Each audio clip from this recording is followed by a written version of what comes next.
Welcome everybody to today for joining us for this conversation. I hope you guys are warm because where I am it's pretty cold.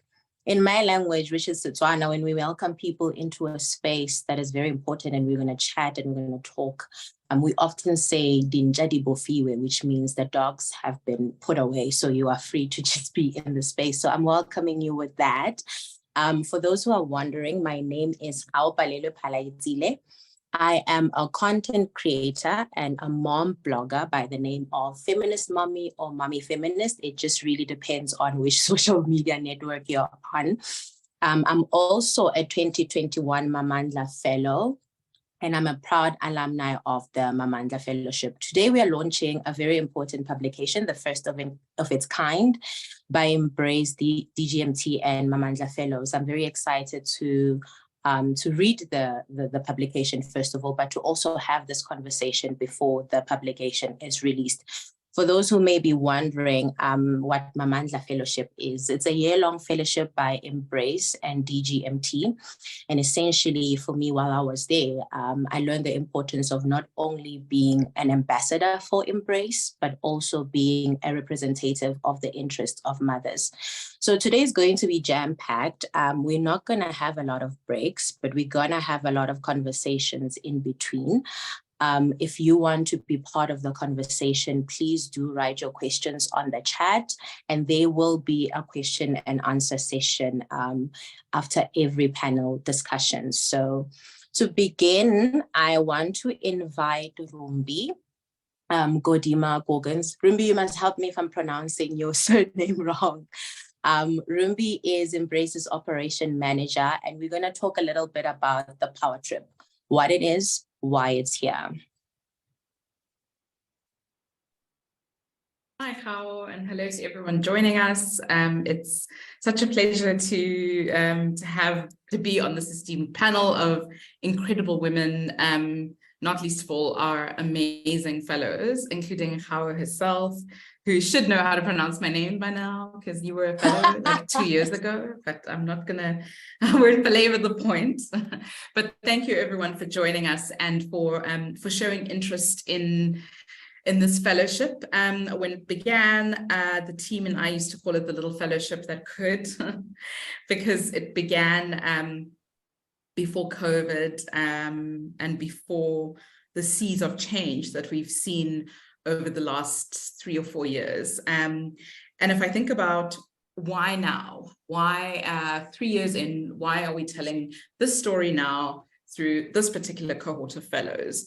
Well, because we've got a story to tell, okay? And I think part of what Embrace's power is we believe in the power of storytelling, and we believe particularly in the power of mothers' stories and their importance and centrality when it comes to making change for mothers in South Africa. And through our fellows, who really are kind of the embodiment of this movement that we are building, we have got a story to tell. They have shared their lives, their time, and through them, their communities with us. And we would like to share that story.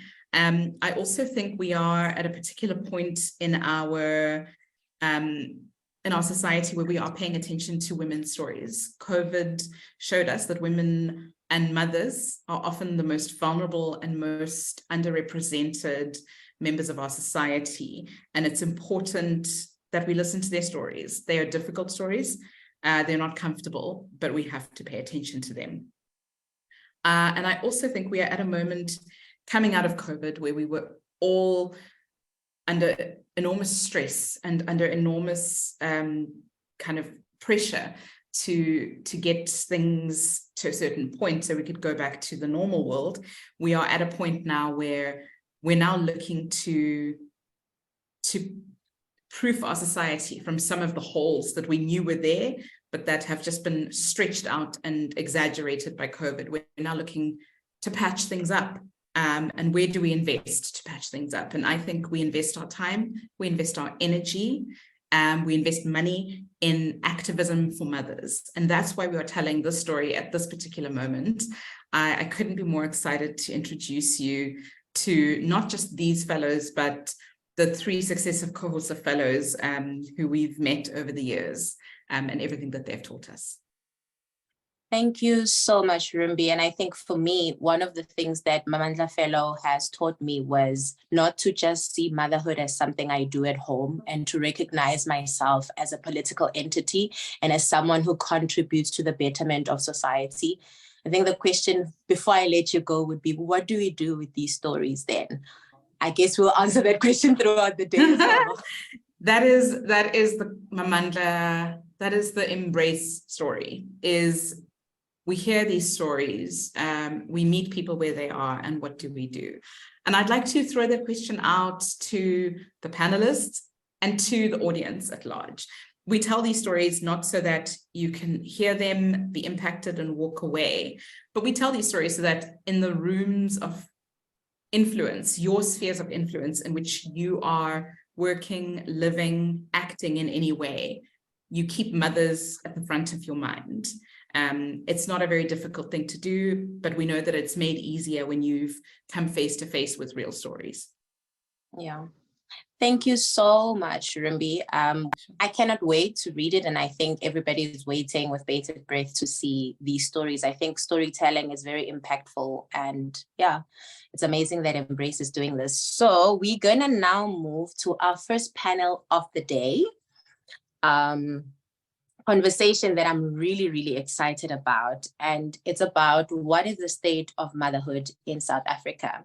And I think this is an important conversation for us to have, because we must not forget that next year we are going up to elections as well. It's going to be a very important part of our journey as South Africans. And I think for me personally, I believe that when the world or society experiences difficulties, marginalized people like mothers feel it the hardest, whether it's income loss, whether it's the interest rates going high, whether it's whatever, mothers feel the hate more.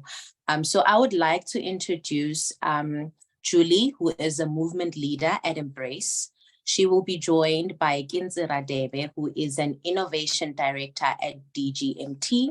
And then we have Dr. Wangam Kabile Zembe, who's a specialist researcher at the Medical Research Council. Welcome, everybody, and thank you for joining us to have this conversation. And Julie, I'll shoot straight and start with you. This is the work that you guys do by, connecting with mothers, and not just connecting, but amplifying their voices in the work that Embrace does. What I want to know from you is, in the last few years, what has been the biggest things or issues that mothers you have been talking to in the organization has been engaging with, are saying these are the issues that we have as mothers? Thank you so much for having me on, Khao. And yeah, greetings from a freezing cold Cape Town. If you see me shiver, it's not nerves, it's just cold, I promise. So thinking about what we've heard over the last few years, I think there's been a general sentiment shared with us by our fellows, but also in other spaces, that mothers are struggling in our country. They are expected to perform an incredible amount of labor in their homes and then in the different spheres of society where they work.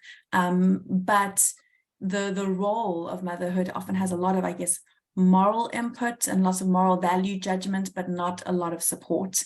And so we expect mothers to perform sort of these mini and large miracles in their homes and in their communities day in, day out. And we judge them quite harshly if they don't perform those, things, but we don't actually provide them with actual support. And often it starts because we're actually not really listening to them. And so we think we have the answers of what mothers need, but we don't. So some of the big issues that have come up for us based on the listening that we've done, I think it's, realizing that mothers face socioeconomical and political challenges. So just looking at what we've learned just recently from COVID, there is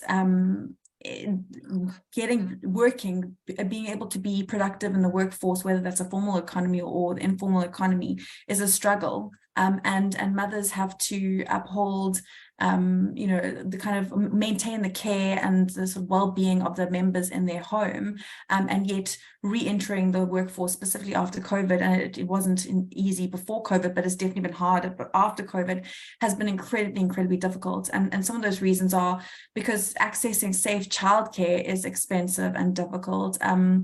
And really just hard to navigate. And so mothers are making these trade-offs.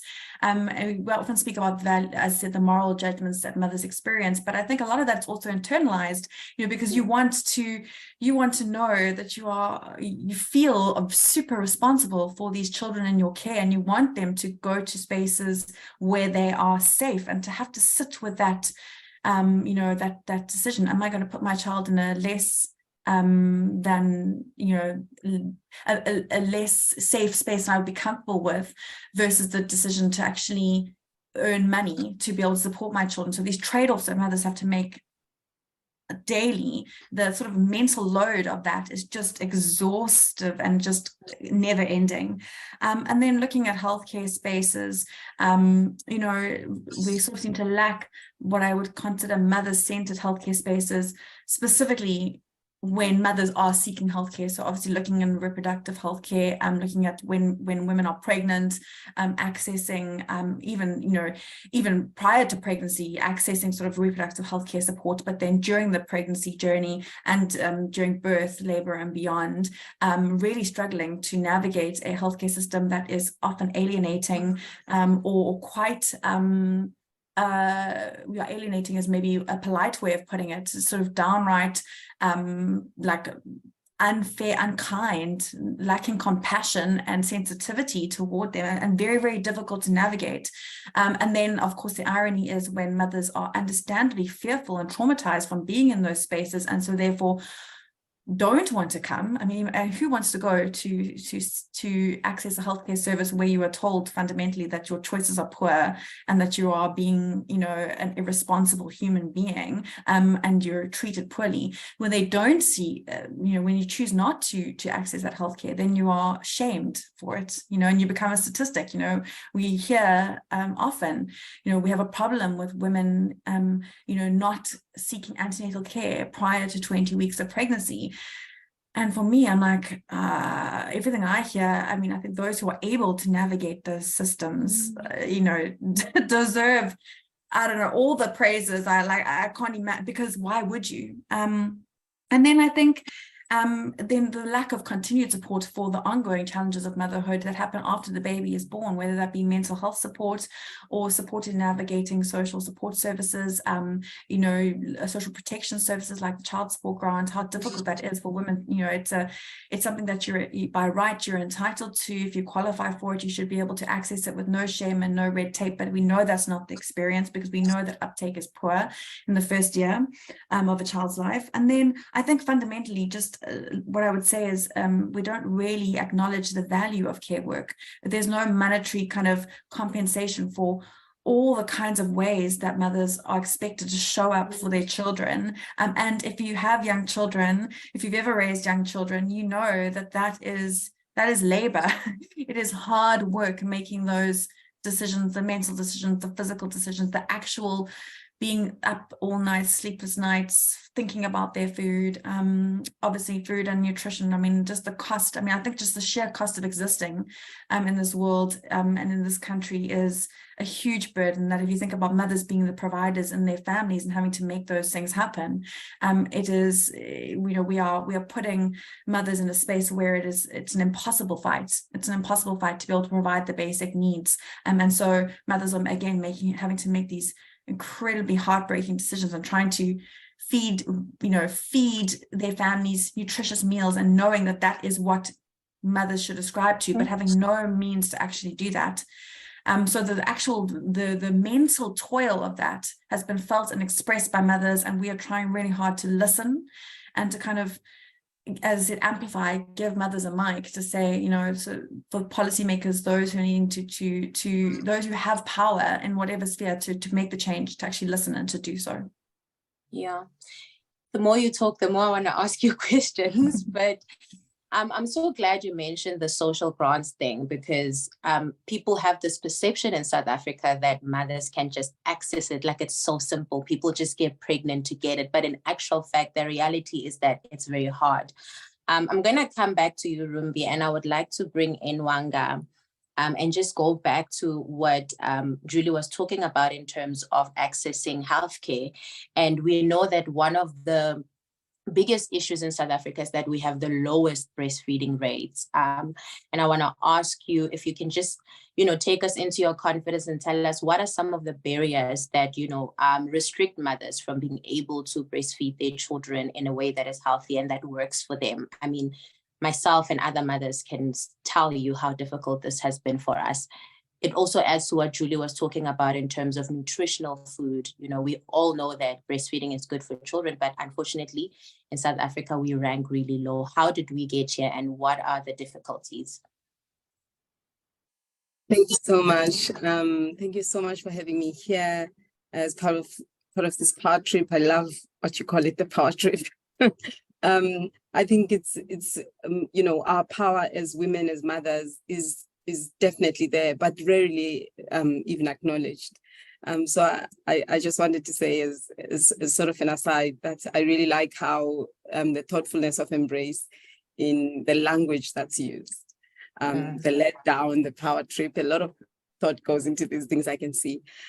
So I think in terms of healthcare and how mothers are treated within the system, and then specifically speaking to breastfeeding, I mean, barriers to breastfeeding, which explain why we have such low rates of exclusive breastfeeding, particularly, which requires women and mothers to feed their children nothing else, not even water, nothing else but milk for the first 6 months of life. That some of those barriers are, all of those barriers are at different levels, at a structural level, at a healthcare system level, at a community level, and then finally at a personal level. And the factors that are often highlighted are mainly the ones that are at a personal level, so which is around choice, whether a person, and indeed the belief that women don't exclusively breastfeed or don't breastfeed at all because they don't understand that it's a better choice for their children or for their babies. And that's patently false. And just the fact that the data shows us that actually there's more breastfeeding that happens. It's exclusive breastfeeding that's low, that's very low. But women, by and large, and mothers, by and large, intuitively know that it's good to breastfeed, and they love breastfeeding, and they want to breastfeed.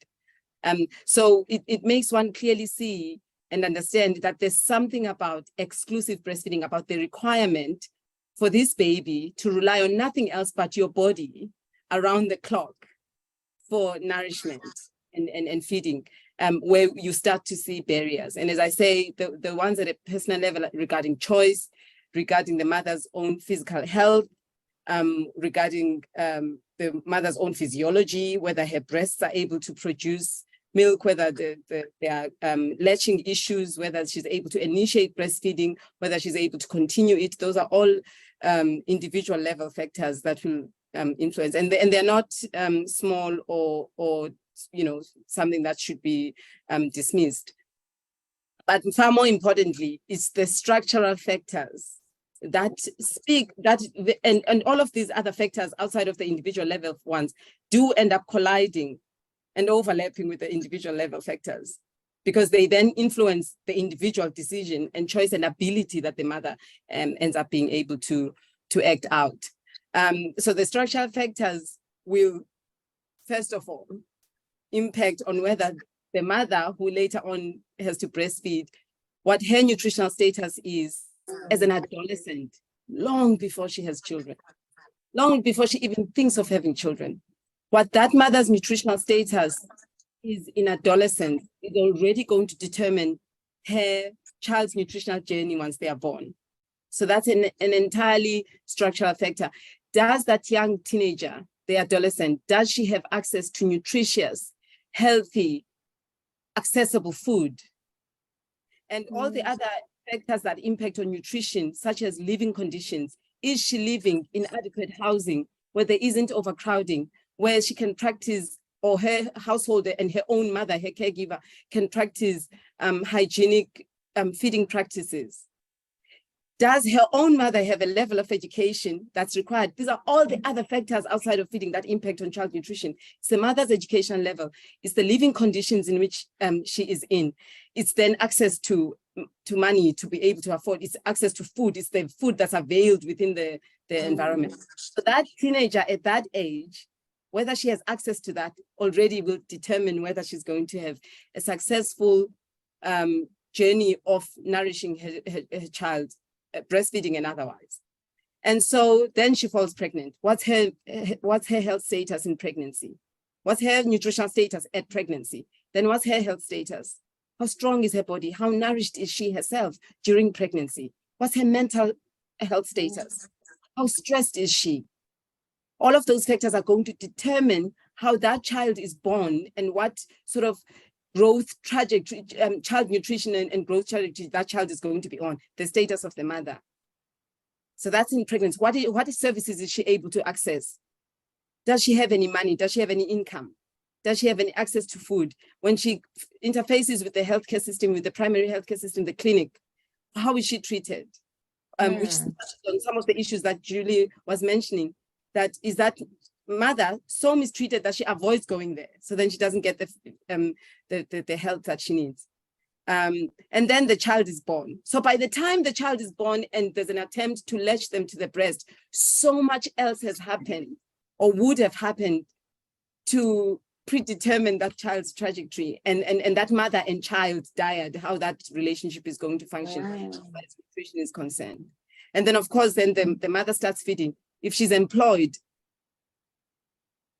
how long is she on leave for? Does she have 4 weeks leave? Does she have 2 weeks leave, as we found out with women who are in low paid, mainly informal work? And even those in formal employment, does she have any kind of maternity leave at all? And if she does, how long is it? Is it where it's present at all? Is it just the 4 months, but she's required to exclusively breastfeed for 6 months? How does she do that? Does she have to commute long distances to work, leaving her infant at, as some of my research has shown, leaving her infant at 4 a.m. to return at 7 in the evening? How do you sustain exclusive breastfeeding in that context? Yeah. Does she have food for herself? Because to be able, never mind that there's a certain level of nutrition, which is actually additional nutritional requirements that you have in pregnancy and during the lactation period, during breastfeeding. So that's a definite scientific fact. You have additional nutritional requirements if you're pregnant or you are breastfeeding. But even outside of that, the psychological knowledge and understanding of whether you have enough as a mother to generate the milk, it's in all the studies that I've done and others have done, it's such a potent, strong motivator for women, for mothers.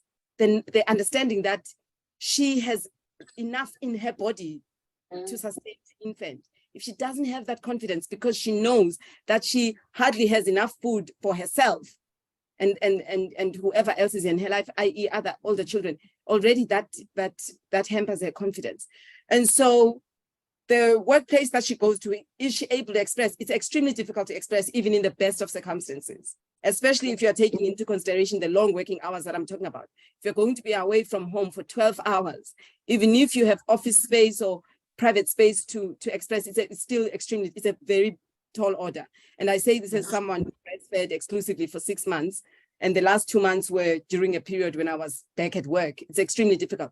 But for those who don't even have such, how is it possible? So can we see how there are so many different factors? Then within the community, what support does that mother have within the community to provide childcare that Julie was alluding to? Because childcare starts way before ECD, way before crash.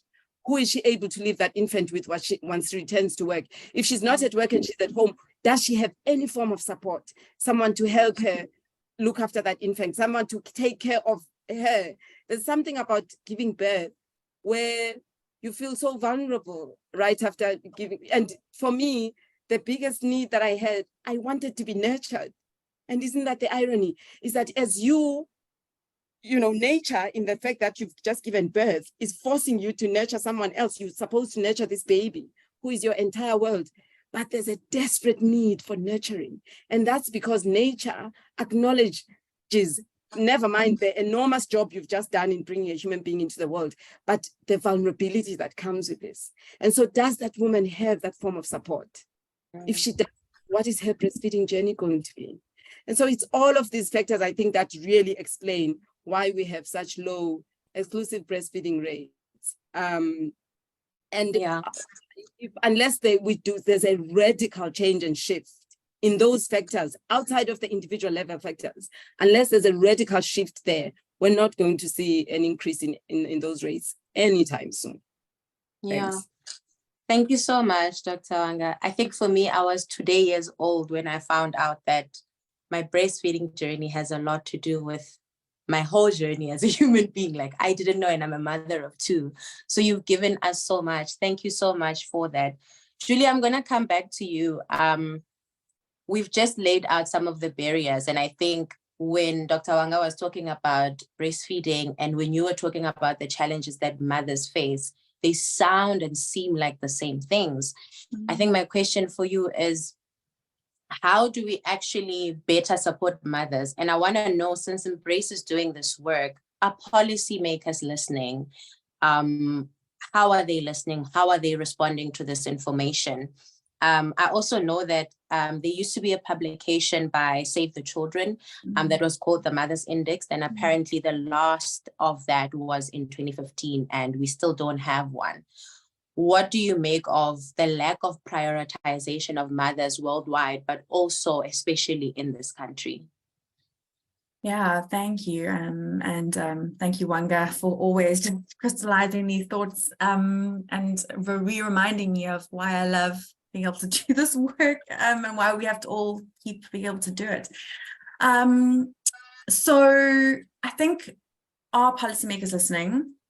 I think there is an appetite. I think there is some indication that the policymakers are wanting to listen, but I do think that what needs to change is we need to have the motivation that mothers are worthy in and of themselves for the change to happen needs to shift. So what we have noticed is that if you can kind of take a motherhood outcome, let's take, for example, breastfeeding, because Wanga was just speaking to that. And if you can make the case, and obviously the case is there that, breastfeeding is good for children, and you can really kind of plot that really clearly around why it's important for children to receive breast milk, then people are willing to listen, because there is an understanding in our society, and I think in most societies, that children are important, and they are, of course they are, and that there is a desire to protect them. But I think what Wanga said points, when she was talking about the need for mothers to be nurtured, it talks to the other side of that coin that we're not so willing to engage with, because I think mothers are, sometimes they are adolescents, they are teenagers, but often they are adult women who have lived a whole life with a whole bunch of other kind of factors influencing their lives. And that is a bit more of a messy reality that we don't always want to confront ourselves with, because often in a society, we have to also deal with the parts that we're accountable for why we got to the space where mothers are struggling. And so what tends to happen is there is a sort of blinker to understanding the full picture. So we understand breastfeeding is important for children, but we're not really willing to value the person who is doing the breastfeeding. And it doesn't make sense, right? Because you cannot have a child breastfed without a mother to breastfeed it. So I think what we need policymakers to understand is that approximately 1.1 million babies are born to mothers every single year. Whether this is their first journey of motherhood or subsequent journey of motherhood, I mean, each journey is unique and different, but that is not an inconsequential number of people so it's not an inconsequential number of humans being born, but it's also not an inconsequential number of people stepping into a motherhood journey. And whilst we have used the tactics of trying to closely link child and motherhood outcomes in order to make the point. And we do use that because it is important, because also mothers like ourselves on this panel, we care about our children, right? We are at the front of championing for their well-being.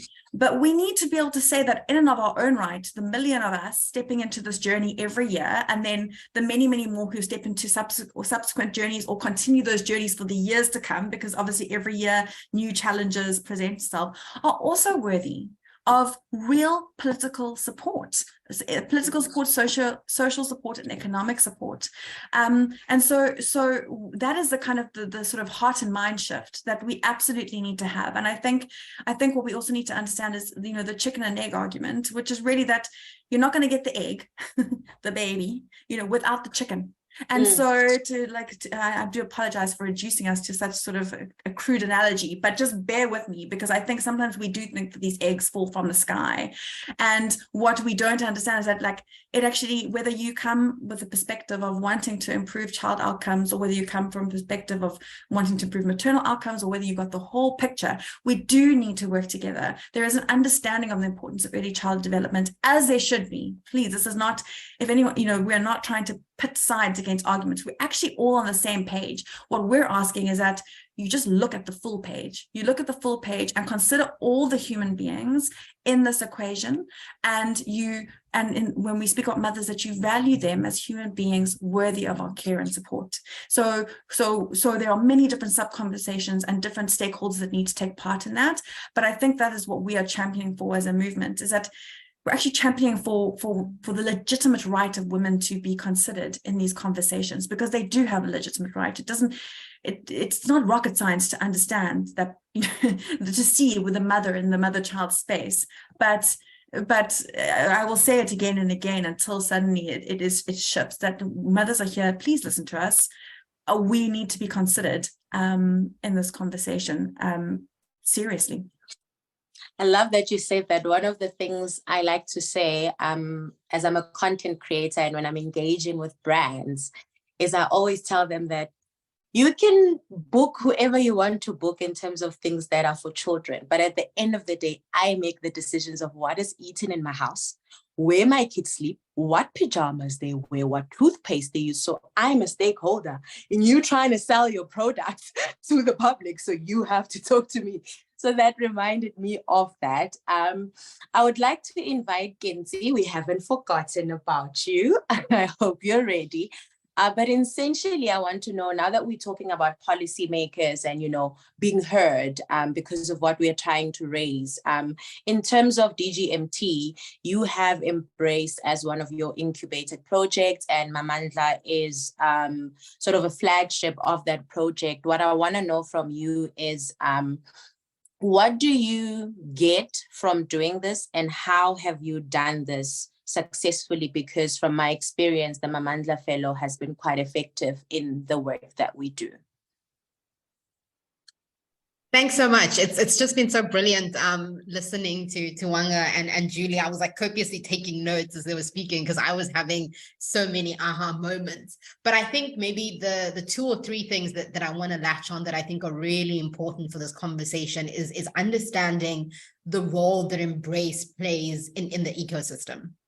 I think for me, when I joined DGMT, what was so refreshing about the work of Embrace and the team and the fellows and the other stakeholders that Embrace works with is this firm feminist stance. And I want to start there, because I think Wanga and Julie sort of painted the picture of how particularly women and mothers in this country are left behind. And I think the principle of what Embrace stands for and the way that it approaches its work and the lens at which it looks and tries to understand the world is to say, well, how do we actually make the lives of women and mothers better in this country? And I firmly believe that when we ensure that those who are most marginalized in our society are uplifted, that ultimately uplifts everybody else. We know this, there's research around this that illustrates this. And I think for me, why when we talk about a return on investment, that's such a serious word.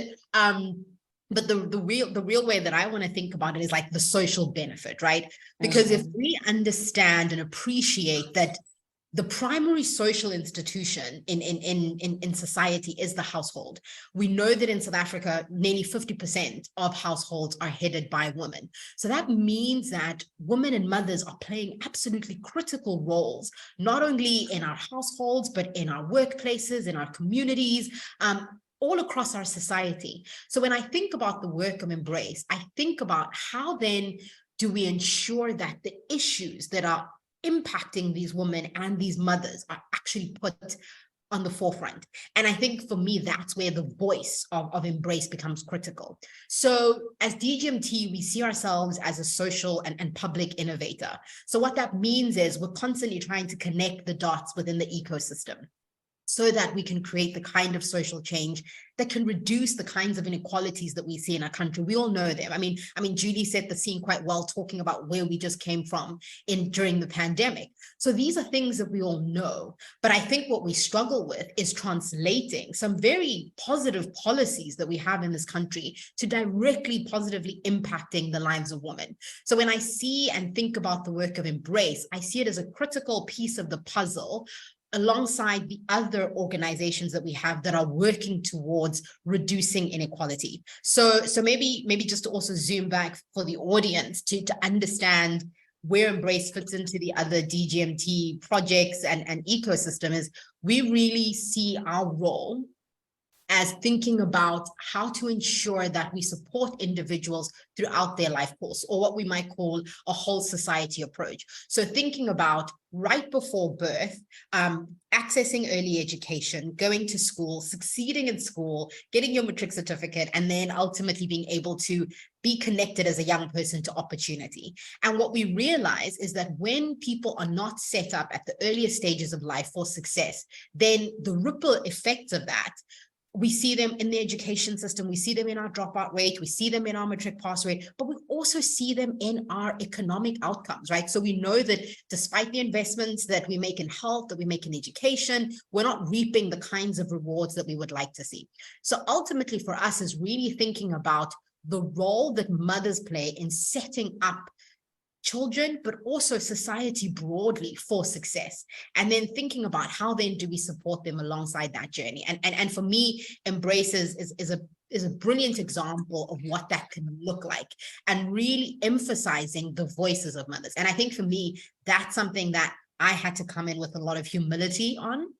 And that I've learned a lot from the team is really this deep recognition that oftentimes when we're sitting in these rooms where policy decisions are being made and we're making these decisions on behalf of or for women and mothers. So what I appreciate about how Embrace positions itself is really wanting to bring the experiences and the voices of mothers to the forefront. I think Wanga was speaking about the WhatsApp line that the team, a campaign that the team ran last year around breastfeeding. It was so amazing to listen to those voices, to listen to those experiences come through, and to then connect the dots to how Embrace positions breastfeeding and how we can potentially unlock the barriers in order to see a higher percentage of women being able to breastfeed if that is a choice that they would like to make. So I think for me, ultimately, it's connecting the dots to the voices of women, to larger systemic issues, but also firmly making a very clear case around how mothers in this country need to be adequately supported, especially if we acknowledge that motherhood as an experience is a building block for so many other aspects that are critical for social development. So maybe let me pause there. I had a timer on, but I didn't press the button, so I'm hoping that I'm not Thank over. you so much.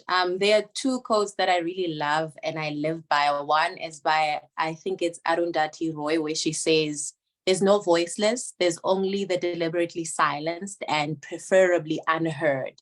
So what I'm hearing from you is we're not doing this just for mothers, but we're doing this with mothers, and there's nothing you can do for us without us. That's the second quote that I love. And I think my second question is, both you and Julie can try to tackle this, but I'm interested to know if there's any challenges you've experienced in your work. How can we as the community assist you in the work that we do? How can we help you amplify? And I think you and Julie can tackle this one together.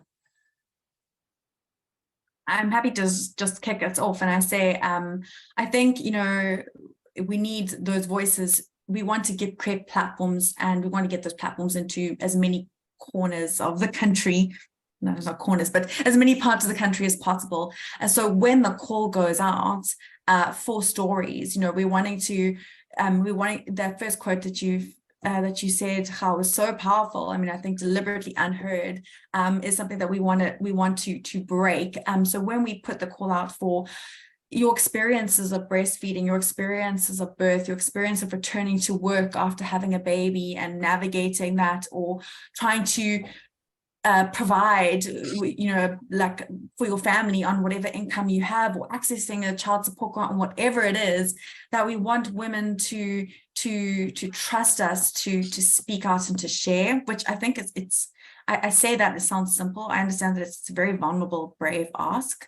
So I sort of put it out with a sense of understanding that the weight of that request is real. But for many people on this call, potentially you have communities where you can take that message one step further. So if it's a call for stories, you might be, you know, even if it's, and I think we always think about these kind of conversations needing to happen in formal organizations, but it could be that you're listening to this and you've got a number of mothers that you work with, and during lunch break or when you're around the coffee station, you can put out one of these things and say, you know, Embrace has put out a call asking for our experiences on X or Y, or, you know, let's talk about it, and then let's fill it in. I think that sort of step of active citizenship around the power of storytelling is profound.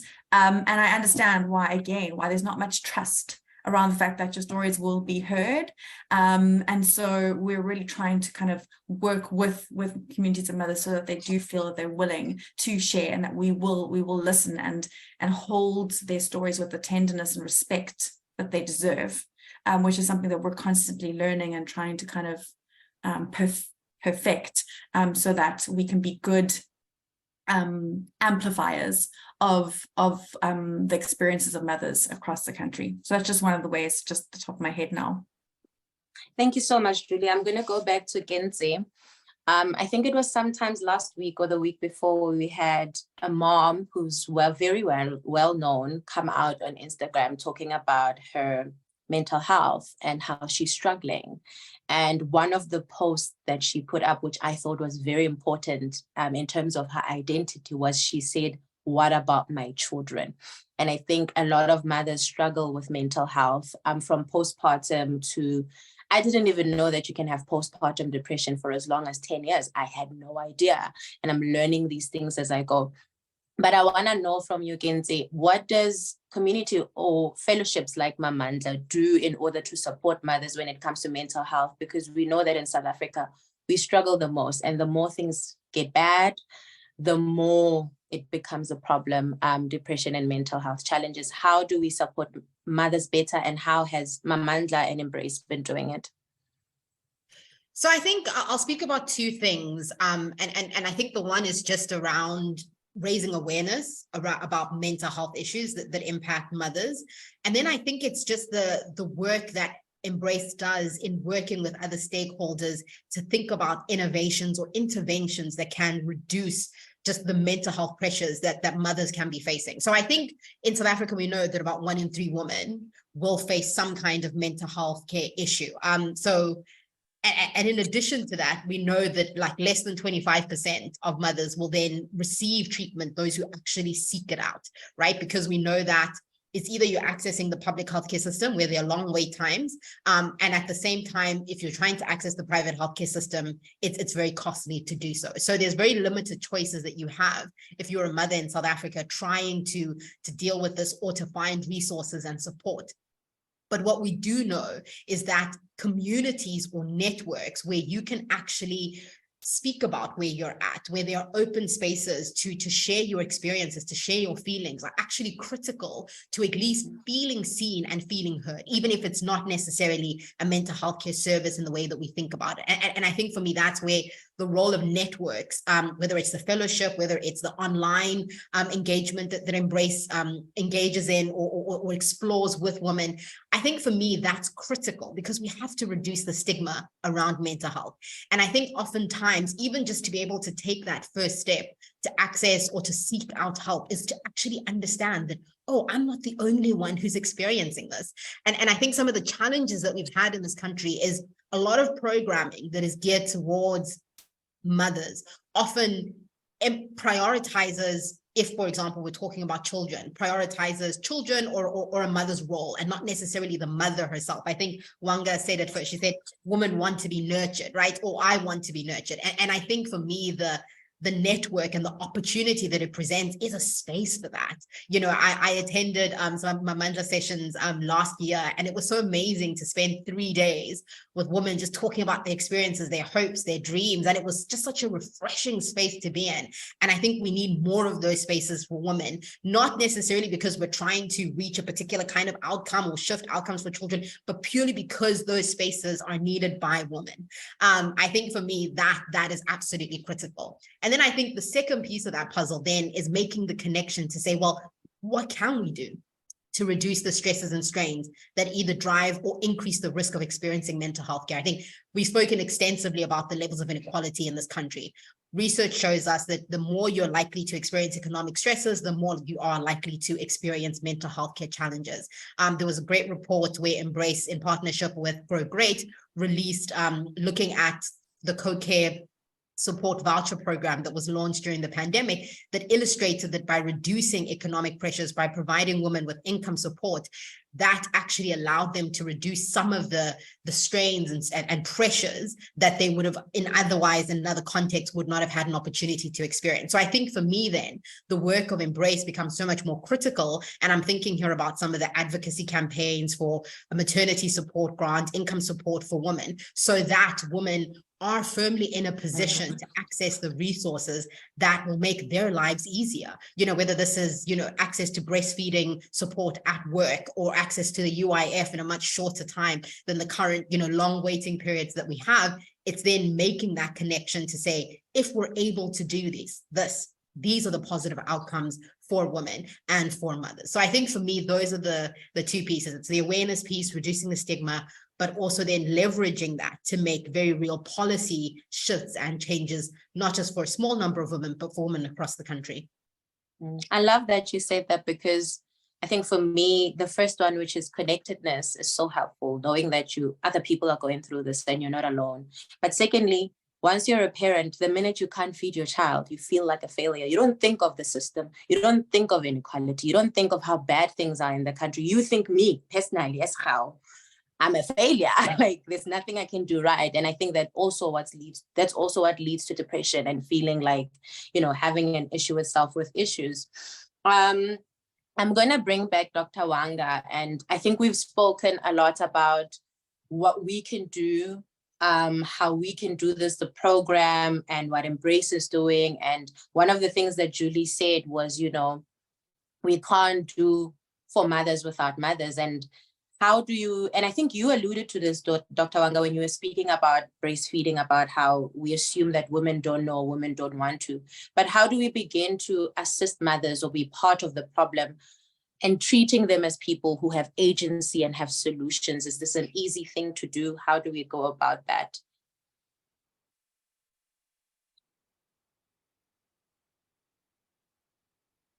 My screen is still on, Kinsey. How are you doing? Okay. There you are. Okay. I think it's in acknowledging. I mean, it's part of what the work that Embrace does already. It's amplifying, because it's the issue is not that mothers themselves don't know what they know. It's that the world at large doesn't know that what they know. And of course, a part of that is, you know, it stems from the way in which women are viewed. It's more than just a matter of that knowledge being absent in the world. I think the work that you know, the Embrace movement does is important in showing the larger public, the world, that, well, these are the women's voices, these are mothers' voices, this is what they know.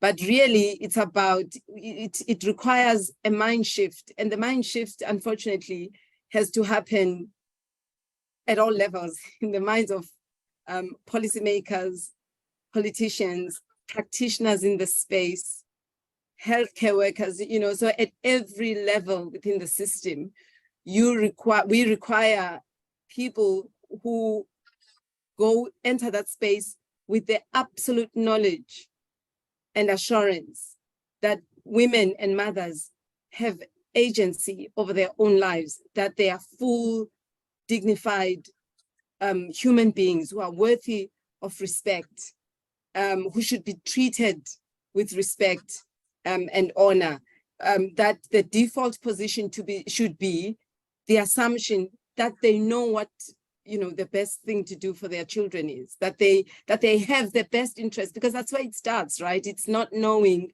and a lot of it, unfortunately, is about class, isn't it? It's that, particularly, as I've seen, that we think that if women or mothers are low income, that somehow that becomes a deficiency in every area of their lives, including their thinking and their understanding of matters and their ability to care for and make best decisions for their children. So I think if there's that mind shift which acknowledges that mothers and women, regardless of their status socioeconomically, that they not only want what's best for their children, they know what is best. Yeah.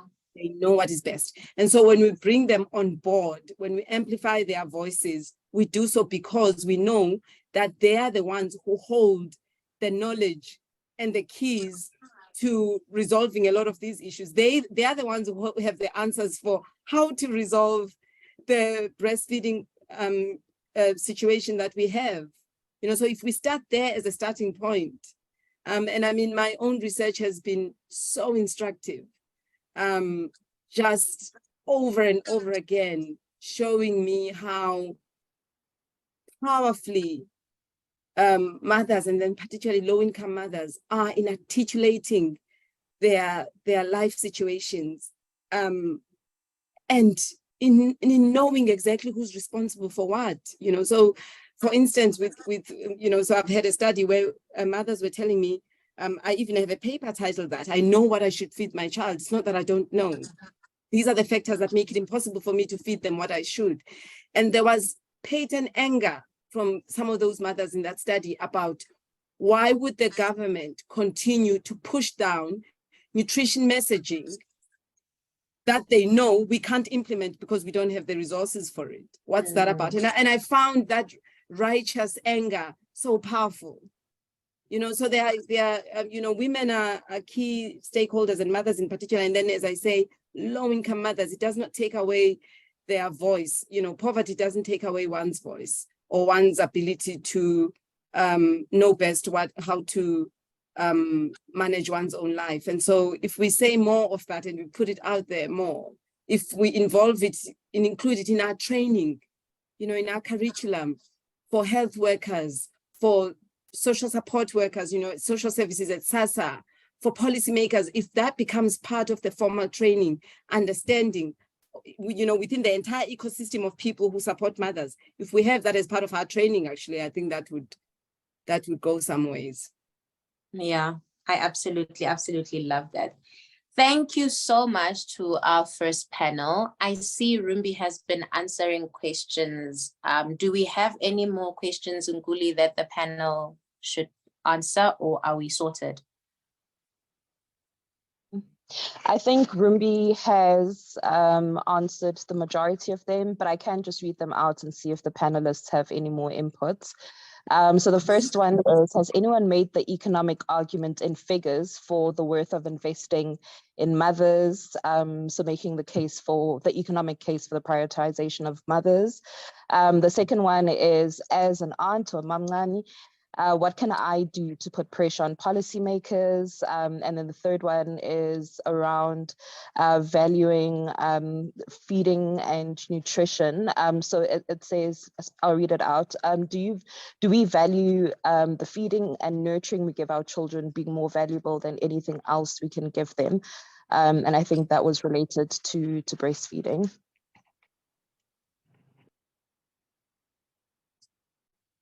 Thank you so much. Is there anyone in the panel who wants to tackle any of the questions? Quickly, so we can move to our next panel. I think maybe the only thing that I would tackle is just the first part of that question. It's just around having data that makes the economic argument for women. I think we have data sitting in different pockets, you know, relating to some of the issues that we've spoken about, but I don't think we engage with it in the same way, for example, that we engage with the quarterly, you know, unemployment statistics. And it would be great to create that and for the public to be able to make the connections that, oh, when the unemployment rate is X, actually this many women are unemployed and this is what it means for households, etc. So I do think that there has to be a case that we make very clearly for that the public can engage with. Yeah. And then can I just quickly answer the question on, do we value the feeding, nurturing we give our children being more valuable than anything else? I do think that pertains to breastfeeding. And I think essentially the question is asking, do mothers know that their breast milk is more valuable than anything else they could give their children? I think yes, the answer is that they do, you know, under certain conditions. So certainly the research that we have shows that a mother who is herself well-fed, you know, who's well-nourished, who has a good health status, will have more confidence that her milk will be sufficient for her child. But if she's hungry, if she's malnourished herself, if she's not, you know, doesn't have a good health status, that confidence is far less. But you know, broadly speaking, mothers, and in fact, mothers who've not been able to breastfeed for different reasons, you know, for reasons that are beyond their control, they mourn that. I've seen a lot of grief around that. And that's because they acknowledge how valuable it is, how beautiful it is to be able to breastfeed. Yeah. There is another question from Debbie. She's asking, do you think helping policymakers understand the monetary value of breast milk could help them to better acknowledge the role, health, and economic contribution of women, and consequently better prioritize and appropriately budget these issues? Wanga, I don't know if you want to go for that. Yeah, you go for it, because I have a thought, but I'm sure you'll cover it much better. Please go. I was going to say that, I mean, there's you know, so breast milk is not called liquid gold for nothing. I think there's an acknowledgement of how important it is. The only bit that is missing is the rest of your sentence around integrated response that acknowledges the role of the different, you know, actors and levels, that in the health, in the economic sector, in the social sector. That's where things start to fall apart.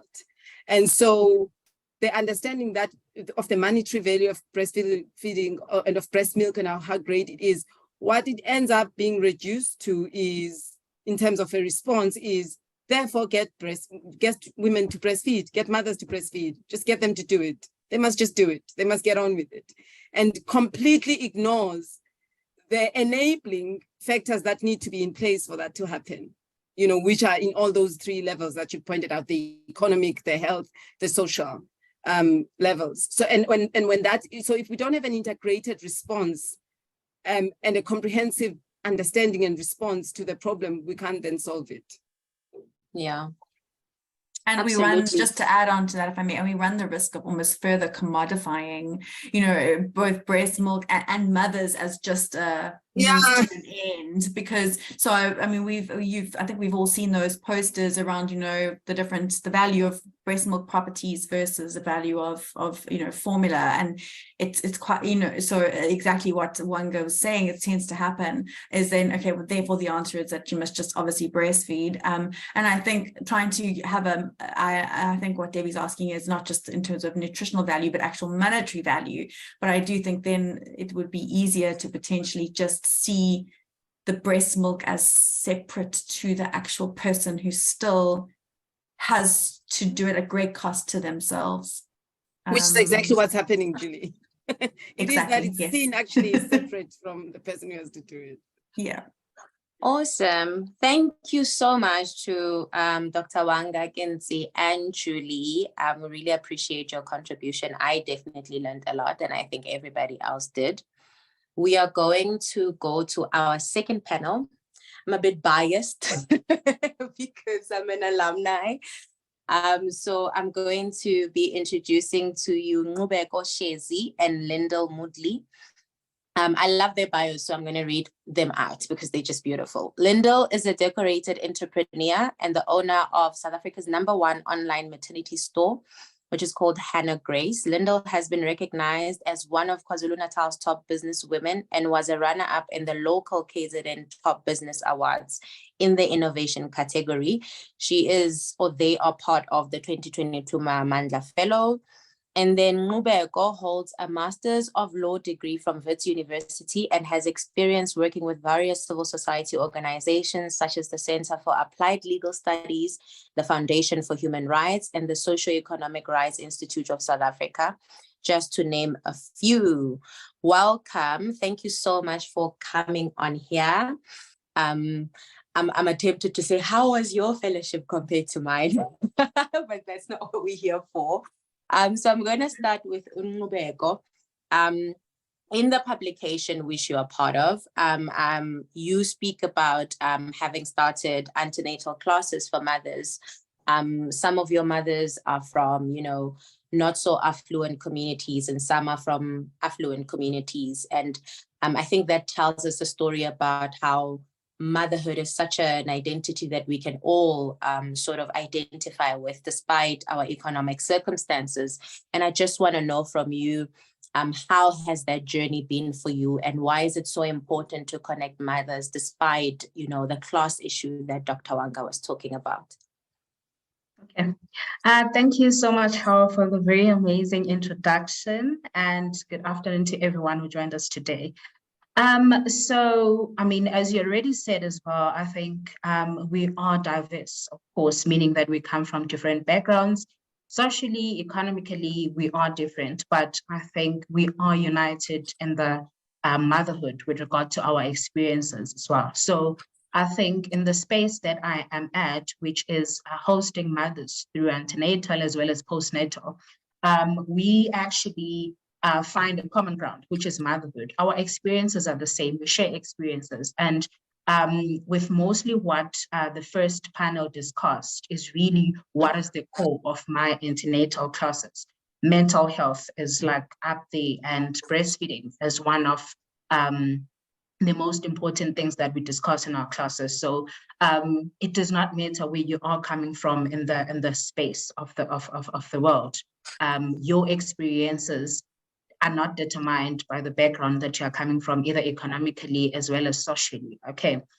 So what then I do in my classes is to actually offer mothers a platform, okay, to come in and share their experiences, to give them voices, because I believe that mothers actually are mostly not listened to. There is like big platforms that are there. We men, most of the time, they are given platforms to actually talk about the issues, but women are not given that platform. So me actually holding antenatal classes is to actually give mothers that platform, and to also give them the kind of information that they need.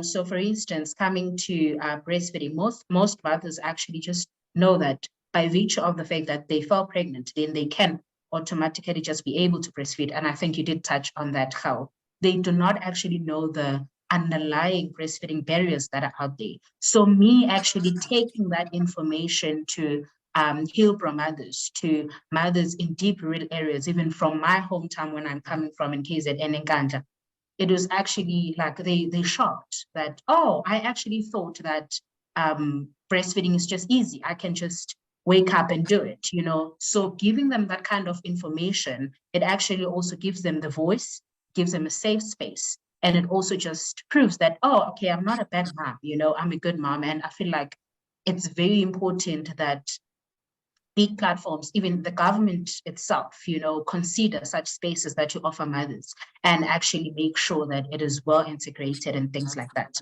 And also coming to mental health as well, as I think Getza said as well that 1 out of 3 women suffer depression in their journeys, either during pregnancy or after they've given birth. Mothers do not know that, they just think they are in this hole alone and they are suffering alone. No one else is going through the same thing that they are going through. So providing them the platform, to say that, look, this mother is also experiencing what you're experiencing. This is how we can actually work together. Okay. So ever since I started working with my moms back in 2020, it makes me so proud to actually see moms and meet my moms that I've worked with in support groups. There is a Momfluencer support group, which is endorsed by SEDEC, that I'm also part of. The one that I'm in is run by Nala.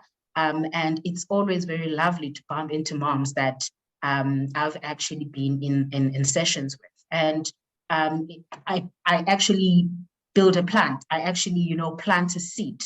And they will be like, okay, it's okay to talk about this thing. Let me get into bigger platforms to actually talk about this. Let me talk about my feelings. Let me get into spaces where other people are going to listen to me and they are going to be like, no, it's okay to feel like that. And I've been through the same thing as well. So I really think that this platform that I actually use to actually assist mothers in their journey through the first 1,000 days of their pregnancy and also their children's life is very, very important. And I think that the government really needs to, or the health sector rather, needs to look at antenatal care beyond the physical examination that the nurses actually do at the hospitals and the doctors.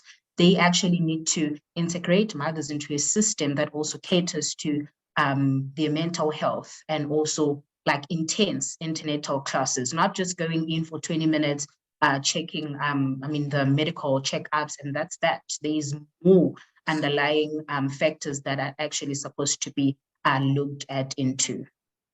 Yeah, I think that's really amazing and brilliant, because I know for myself, my first pregnancy was difficult, and having to attend classes was such a useful thing. And what you're doing is absolutely wonderful. And I mean, the second pregnancy was just different, so you can't compare the two. So exactly. I think that is amazing work. Yeah, they're definitely not the same. Thank you so much. I'm going to go to Linda. I hope I'm saying your name right.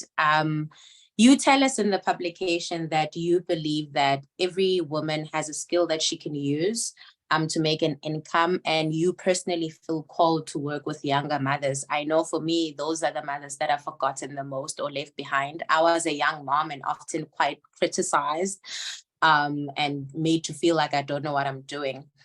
In terms of upskilling moms, which I think it's a very important conversation we need to have, what do you think the role of the private sector and business is in assisting and sort of partnering with mothers to upskill them and ensure that they can, create their own means of an income? Thank you, Carl, and thank you to the panel. It's been a really, really informative afternoon. I think back on my own journey as a mom. I'm a mom of 4, and my business, my entrepreneurial journey just started when I had my 3rd baby. And that was when I really realized that I was going to have to sacrifice personal dreams in order to earn an income. And really the insight behind my business actually started from breastfeeding, because as a mom, a new mom, that was my 3rd baby, I hated when I went out in public that I had to lift my top to breastfeed because my tummy was exposed. So even if I had a shawl over, and when you have that post-birth flabby tummy and you're so sensitive about it, and I really disliked it, and I really sought to change for myself because I really wanted to breastfeed my baby. And so that really, from that little insight, grew a business that now sustains me. And so I want to encourage moms, young moms, older moms, that we all sometimes we could put our dreams aside and think that it's silly, that it's inconsequential, that we can't make a difference with anything. It's not going to make an impact to our pockets. But at the end of the day, if we don't believe in ourselves as women, then who will? So we have to believe in ourselves. And I think that when I say that every woman has got a skill and a talent, and why I believe that we can become independent is because independence is key to owning your time. We really want to change policy. We want to change policy for private sector. We want to change it for government, but there can often be a slow burner. And I've said this many times, if you're denied a seat at the table in private sector or wherever it is you're working, then create your own table, make your own table. And that is really what I have tried to do in my own entrepreneurial journey, whilst understanding the plight of young mothers and understanding the women that work for me and with me, because it really does take a deep empathy to change policy. Dr. Wanga mentioned the structures that exist in society and the barriers to breastfeeding.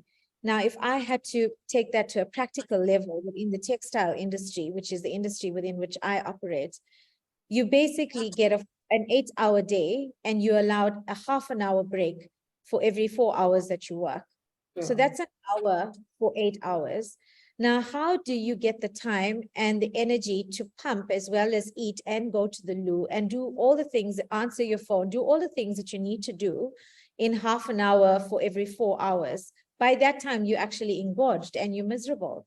So it's taking changes like that. And you know what, it could be something that we can't change on a governmental level because it's too slow and it's going to take too long. But then as private sector, what can we do to have this deep empathy to really drive a policy change, even if it's in a little micro business, but to drive a policy change that's going to create a bigger wave, a ripple effect for other businesses to follow.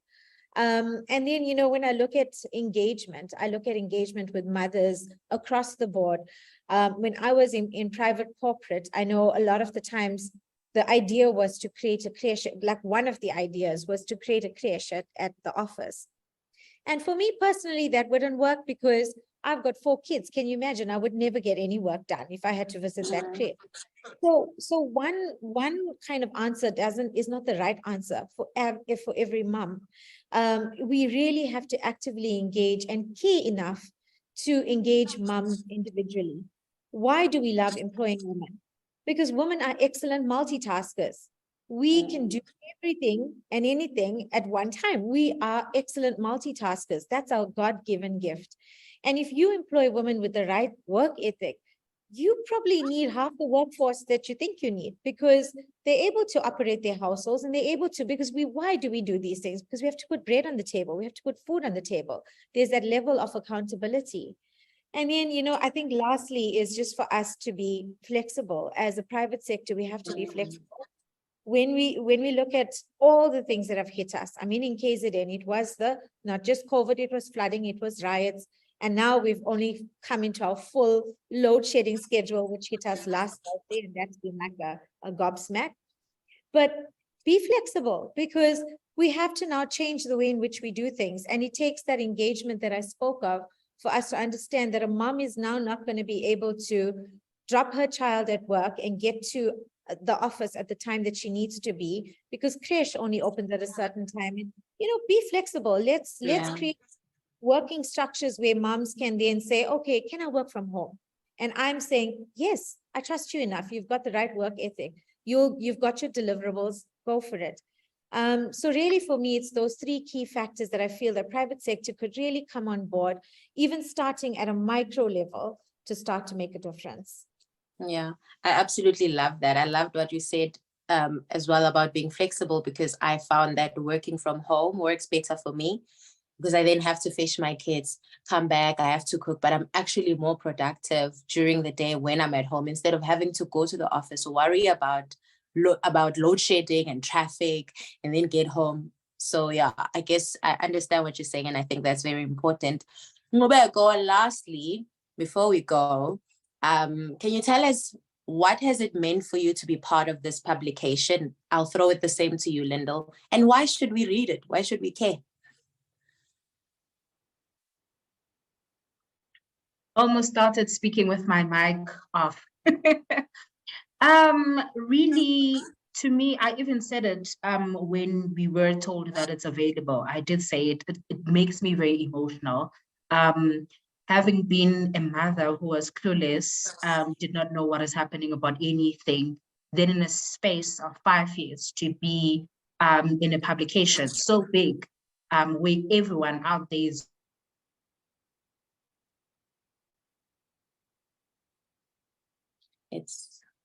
Is it me or is it muted? There's load shedding at 2. Oh, okay. Lyndall, can you go ahead? Yes. So I think, Mamandla is every woman, it's every mother. And I think that the publication highlights all of the fellowship in each of their passion points and through each of their passion points. And really what makes it a good read is that you can see as a woman yourself in others, in the rest of the team, in the rest of the fellowship. So Mamandla has given us the opportunity to delve in, to network with women across demographics, across different walks of life, across different passion points. And really now the passion project that Julie and the team and Rumbi and all of them have put together, Inkuli and Kat, has been this beautiful publication that it just simply takes my breath away looking at it.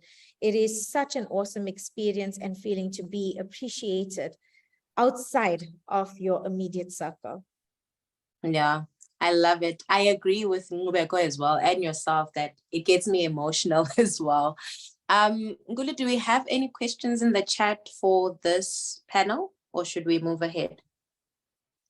No, we don't have any questions for this panel. I think we can move on to the next part or segment. Yeah, awesome. Thank you so much, Lyndall and Ngubeko. I know she's been cut off. Yeah. Oh, you're back.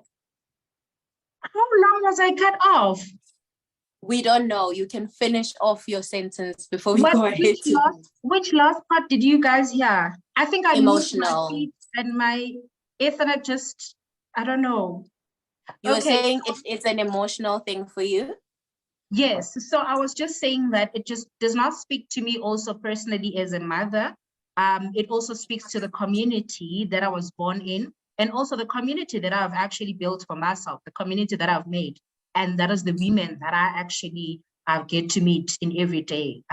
So for them to be able to look online and actually read about this incredible woman that they've met, through experiences and through sessions, through tears, through laughter, because the sessions are just amazing. So it's very beautifully captured. So I just want to thank you, Embrace, to also thank Mamandla for this beautiful piece of work. Also just can't wait to send it back home so that they start reading on it. It's very beautiful. And I love it so much. It's very amazing. I've never actually read about myself in something this big. So it's exciting. It's exciting. I love it so much. And I'm very much excited to share it with my community as well as my networks. Aw, you're so happy. I love it. You're making us very much excited. Thank you so much, Ngubeko, and for coming back, and to you as well, Lyndall, for sharing. We're going to move over and give back to Rumbi, who will be introducing the Mamanda class of 2023. Exciting times. Okay. Hi, everybody. I'm on the screen. Me again. There you are. Here I am. Didn't go away. We have gone through what I'm sure the 2023 fellows will tell you is an exhaustive and grueling process. They started by applying in kind of mid-March, it ended mid-April. There was a kind of follow-up assignment that they had to do. And then we do group interviews, and I'm pleased to announce that we have selected 16 amazing powerhouse mother supporters as the next class of Mamandla Fellows.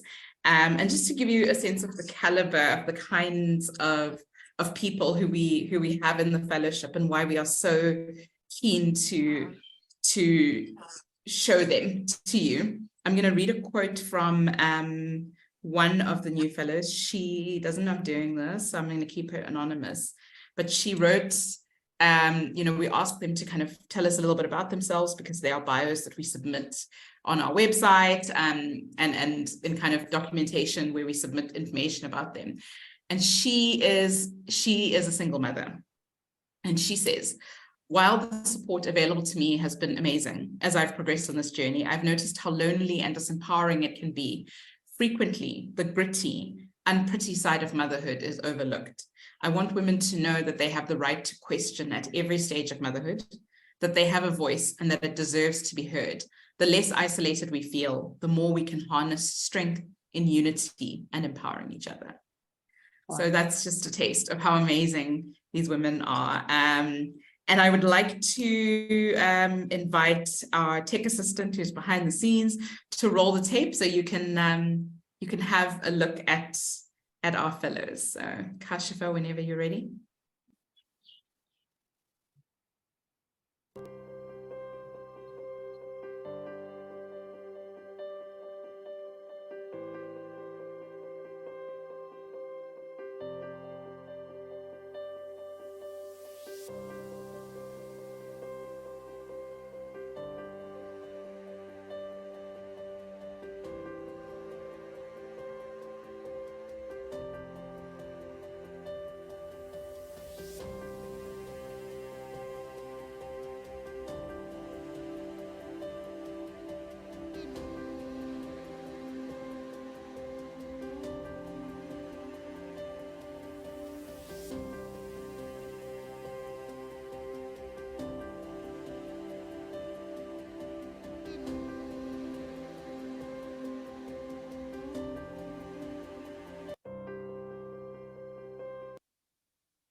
And that's them. I can't wait to, I've not met any of them in person. That is happening in the second week of June. We will go on our annual PowerTrip.